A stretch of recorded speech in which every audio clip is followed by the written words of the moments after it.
Guys, aminin natin, ang sarap mag-add to cart. Pero ang tanong, yung BNPL o Buy Now, Pay Later, kaibigan ba o kaaway? Pag-usapan natin ang mga sikat na apps like Spay Later, Laz Pay Later at Atome. Akala natin shortcut lang sila sa checkout, pero baka shortcut din pala sila papunta sa baon sa utang. Simple lang ang logic.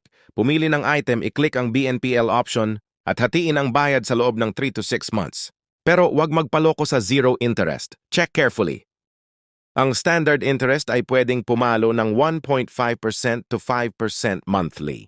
Isipin mo, yung maliit na dagdag buwan-buwan, pag pinagsama-sama, ang laki na pala ng tinapon mong pera. Dito tayo nadadale, hidden costs. Isang late payment lang, may penalty agad na P200 to P500. Plus may processing fees pa na up to 5%. And worst, kapag hindi ka nakabayad, pwedeng ma-freeze ang account mo at masira ang credit score mo. Mahihirapan ka ng kumuha ng loan or credit card sa future. May rule of thumb tayo, kung hindi mo kayang bayaran ng 3 beses ang item, wag mo munang bilhin.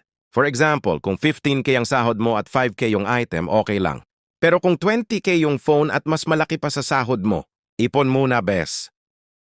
Tignan nyo tong example. Sa 12K na phone, pwedeng maging 13K plus yan dahil sa fees. Sayang yung C1000 pang milk tea o pang gas na rin yun. Kailan siya naging kaibigan? Kapag may stable income ka, zero interest yung promo, at kailangan talaga emergency needs.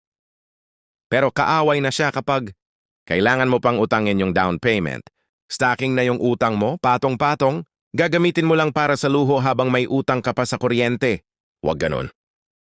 Bago ka mag-checkout, i-check mo muna itong summary natin. Dapat mong gawin, gamitin lang sa emergency at piliin ang zero interest promos. Maging on-time o mas maaga magbayad at i-track ng maayos ang due dates. Sundin ang Rule of 3 at siguraduhin pasok sa budget. Pero iwasan mo to. Huwag mag-impulse buy o kumuha ng multiple accounts ng sabay-sabay. Never ignore the terms and conditions. Basahin ang fine print. At pinaka-importante, huwag hayaang lumampas sa 30% ng income mo ang utang. Kapag lumagpas ka na dyan, delikado na. Tandaan nyo, makakatulong ito kung marunong tayong gumamit, pero siguradong makakasira kapag naging abusado tayo dahil sa huli, hindi naman talaga masama. Ang utang, ang masama ay yung utang na hindi mo kayang bayaran. Kaya bago mag-click ng checkout, gamitin ang Rule of 3.